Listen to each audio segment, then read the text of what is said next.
Hello children. இன்னைக்கு exercise 4.3ல sum number 4 பார்க்க போறோம். A printer prints a book of 300 pages at the rate of 30 pages per minute. So rate அப்படின்னா அதோட speed அப்படின்னு அர்த்தம். 30 pages per minute. 1 minuteல இவ்வளோ pages print பண்ணிருக்கு அப்படின்னா அந்த speedல அவ்வளோ வேகமா அது print பண்ணுச்சு. Then how long will it take to print the same book? So அதே புக்கு அதை பிரிண்ட் பண்ணும்போது if the speed of the printer is 25 pages per minute. So அதோட ஸ்பீட் வந்து இன்னும் கொஞ்சம் ஃபாஸ்டாக இருக்குது. அதாவது 25 பேஜஸ் எடுக்க முடியுது. அதால் 1 minute-லேயே 25 பேஜஸ் எடுக்க முடிஞ்சா எவ்வளோ அந்த சேம் புக்கை பிரிண்ட் பண்ணுறதுக்கு எவ்வளோ டைம் எடுக்கும் அப்படின்னு கேட்டிருக்காங்க.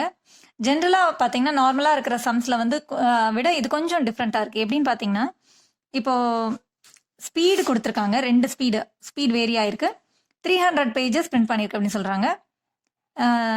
இப்போ ஸ்பீட் இன்க்ரீஸ் ஆச்சுன்னா எவ்வளோ பேஜஸ் பிரிண்ட் பண்ண முடியும் அப்படிங்கிற மாதிரி கேட்டாங்கன்னா சேம் டைம்குள்ளே எவ்வளோ பேஜஸ் பிரிண்ட் பண்ண முடியும் அப்படின்னு கேட்டாங்கன்னா நம்ம வந்து இதை வந்து இந்த 3 இன்ஃபர்மேஷன்ஸை வச்சு எடுக்கலாம். ஆனால் இப்போ கொஸ்டின் பார்த்தீங்கன்னா டிஃப்ரெண்ட்டாக இருக்கு. சேம் புக்கு, ஸோ அதே பேஜஸ் ஆஃப் புக்கை வந்து இந்த ஸ்பீடில் பிரிண்ட் பண்ணும்போது எவ்வளோ மினிட்ஸ் எடுக்கும், ஹவு லாங் டைம் கேட்டிருக்காங்க. ஸோ இப்போ நமக்கு வந்து இந்த இன்ஃபர்மேஷன் வந்து தேவையே இல்லை, யூஸ் பண்ணணும்னு அவசியம் கிடையாது. இப்போ பார்த்தீங்கன்னா டைம் வந்து 1 minute-ல 25 பேஜஸ் பிரிண்ட் பண்ணும்போது 300 பேஜஸ் பிரிண்ட் பண்ணுறதுக்கு எவ்வளோ டைம் எடுக்கும். ஸோ இந்த இன்ஃபர்மேஷன் மட்டுமே நமக்கு போதுமானது. இதில் வந்து தேவையில்லாத இன்ஃபர்மேஷன் வந்து நம்ம யூஸ் பண்ணணுன்ற அவசியம் கிடையாது. 30 பேஜஸ் பெர் மினிட்ல அது பிரிண்ட் பண்ணிட்டு இருந்தது ஃபர்ஸ்ட் அப்படிங்கிற இன்ஃபர்மேஷன் இப்போதைக்கு நமக்கு தேவைப்படலை. இப்போ பாருங்க, நம்ம ஹெட்டிங்கில் பார்த்தீங்கன்னா நம்பர் ஆஃப் பேஜஸ், டைம், இப்போ அதுதான் கேட்டிருக்காங்க. ஸோ இப்போ இதுலயே பார்த்தீங்கன்னா நமக்கு 2 இன்ஃபர்மேஷன் கிடைக்குது. 1 minute-ல 25 பேஜஸ் அது பிரிண்ட் பண்ணியிருக்கு. ஸோ 1 minute-ல 25 பேஜஸ் பிரிண்ட் பண்ணியிருக்கு. அதே போல் 300 பேஜஸ் சேம் புக் அப்படின்னு சொல்லும்போது 300 பேஜஸ் அது பிரிண்ட் பண்ணுறதுக்கு எவ்வளோ டைம் எடுக்கும், அதுதான் நம்மளோட question. How long will it take அப்படின்னு சொல்லும்போது டைம் வந்து நமக்கு எக்ஸ்ன்னு வச்சுக்கணும். 300 பேஜஸ் பிரிண்ட் பண்ணுறதுக்கு எவ்வளோ டைம் எடுக்கும், இவ்வளோதான் நமக்கு கொஸ்டின். இதில் நமக்கு தேவையான இன்ஃபர்மேஷன் இங்கேயும் மட்டும்தான். இந்த இன்ஃபர்மேஷன் நமக்கு தேவைப்படலை, அதை யூஸ் பண்ணணும்னு அவசியம் கிடையாது. ஓகே, இப்போ பார்த்தீங்கன்னா நம்பர் ஆஃப் பேஜஸ் வந்து இன்க்ரீஸ் ஆயிருக்கு. இன்க்ரீஸ் ஆகும்போது அதை டைமும் இன்க்ரீஸ் ஆகும். அதிகமான பேஜஸ் பிரிண்ட் பண்ணணும்னா அதிகமான டைம் எடுக்கும் இல்லையா. ஸோ நம்பர் ஆஃப் பேஜஸ் வந்து இன்க்ரீஸ் ஆயிருக்கு. So up arrow mark. So டைமும் வந்து இன்க்ரீஸ் ஆகும். ஸோ இது direct variation. as number of pages increases, time taken also will increase. கண்டிப்பாக வந்து டைம் டேக்கன் வந்து இன்க்ரீஸ் ஆகும். So it is direct proportion. So அதோட ஃபார்முலா வந்து x1 by y1 is equal to x2 by y2ன்னு எடுத்துக்கணும். இதில் இது வந்து x1 y1 x2 y2. So x1 by y1, so 25 by 1 is equal to 300 by x. 300 by x cross multiply பண்ணும்போது 25 into x is equal to 300 into 1 வந்து 300. so x is equal to 300 by 25ன்னு கிடைக்கும். இப்போ simplify பண்ணும்போது 5 டேபிளில் simplify பண்ணலாம். 5 5s are 25.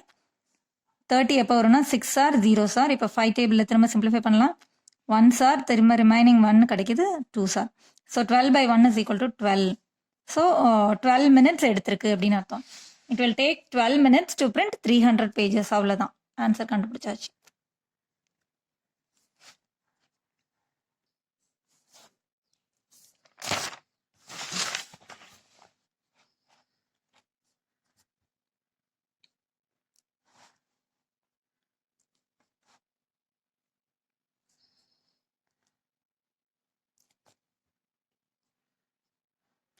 இப்போ அடுத்த some பாருங்க.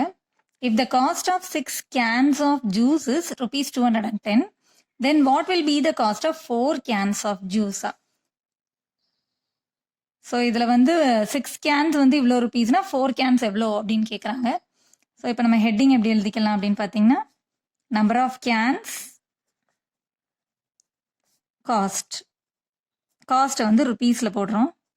So number of can 6 cans இருக்கும்போது 210 rupees யூனிட் நான் இங்கே போட்டதுனால இங்கே போடணும்னு அவசியம் இல்லை. இப்போ 4 கேன்ஸ் இருக்கும்போது எவ்வளோ காஸ்ட் அப்படின்னு கேட்குறாங்க. நம்பர் ஆஃப் கேன்ஸ் என்ன ஆயிருக்கு அப்படின்னு பார்த்தீங்கன்னா டிக்ரீஸ் ஆயிருக்கு. டிக்ரீஸ் ஆகும்போது காஸ்ட் வந்து கம்மியாக தான் ஆகும். நம்ம 6 கேன் வாங்கினா இவ்வளோ ருபீஸ் ஆகுதுன்னா 4 கேன்ஸ் தான் வாங்குறோம் அப்படின்னா கம்மியாக தானே ஆகும். ஸோ இதுவும் கண்டிப்பாக வந்து குறைஞ்ச காசு தான் ஆக போகுது. காசு வந்து குறைய தான் போகுது. அப்போ இது வந்து ரெண்டுமே வந்து டிக்ரீஸ் ஆகுறதுனால it is direct variation. So இங்கே 6லேருந்து 4ன்னு குறைஞ்சிருக்கு. அதனால காஸ்ட்டும் கம்மியாக தான் ஆக போகுது. As the number of cans decreases, the cost also will decrease. Therefore, it is direct variation. So, formula படி பார்த்தீங்கன்னா x1 by y1 is equal to x2 by y2 கிடைக்கும். formula direct variation குரிய formula. So, இது வந்து x1, இது x2, இது y1, இது y2. So, 6 by 210 is equal to 4 by x.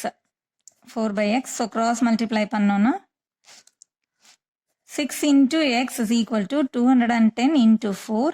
So இப்போ எக்ஸோட வேல்யூ கண்டுபிடிச்சோம்னா ஆன்சர் தெரிஞ்சிடும். 210 into 4 அப்படியே வச்சுட்டு இந்த எக்ஸை இந்த பக்கம் கொண்டு வந்தால் டிவிஷனாக மாறிடும். மல்டிப்ளிகேஷனில் இருக்கிறது ஈக்குவல் டுக்கு இந்த சைடு வரும்போது டிவிஷனாக மாறும். இப்போ சிம்பிளிஃபை பண்ணோம்னா 2 டேபிளில் சிம்பிளிஃபை பண்ணலாம். 4 and 6 3s are 2 3s are 6. இது 2 டேபிள்ன்றது மைண்டில் வச்சா 2 2s are 4. இப்போ இதுவும் 3 டேபிளில் சிம்பிளிஃபை பண்ணலாம். 3 1s are 3. 21 எப்போ வரும்னா 7s are இந்த 0. ஸோ இப்போ பார்த்தீங்கன்னா this is equal to 7 2s are 14. அப்புறம் இந்த 0 மல்டிப்ளை பண்ணிடலாம், ஆட் பண்ணிக்கலாம் இதோட. ஸோ ₹140. இப்போ பார்த்தீங்கன்னா 4 கேன்ஸோட காஸ்ட் வந்து ₹140. ஸோ 6 கேன்ஸ் வாங்கும்போது அவங்களுக்கு ₹210 ஆச்சு. திரும்ப 4 கேன்ஸ் கம்மியாக நம்பர் ஆஃப் கேன்ஸ் வாங்கும்போது அவங்களுக்கு காஸ்ட்டும் குறைஞ்சிருக்கு. பார்த்தீங்களா, குறைஞ்சிருக்குல. 210லேருந்து ₹140க்கே அவங்களால வாங்க முடிஞ்சது. ஸோ ரெண்டுமே குறையுது அப்படின்னா அதுதான் டைரக்ட் வேரியேஷன். ரெண்டுமே கூடுறதுனாலும் டைரக்ட் வேரியேஷன் தான். இப்போ கரெக்டாக நீங்கள் செக் பண்ணி கூட செஞ்சுக்கலாம். நமக்கு கரெக்டாக வந்து இது குறையும் போது இதுவும் குறைஞ்சிருக்கா, நம்மளோட கெஸ் வந்து கரெக்டாக போட்டிருக்கிற ப்ரொசீஜர் வந்து கரெக்டாக இருந்தால் இதுவும் குறைஞ்சிருக்கும். கரெக்டாக அந்த வேரியேஷன், டைரக்ட் வேரியேஷன், அந்த ஃபார்முலா எல்லாமே கரெக்டாக போட்டிருந்தீங்கன்னா ஆன்சரும் வந்து கரெக்டாக அது கிடச்சிருக்கும். So the cost of 4 cans is ₹440. That's all. Thanks for watching, children.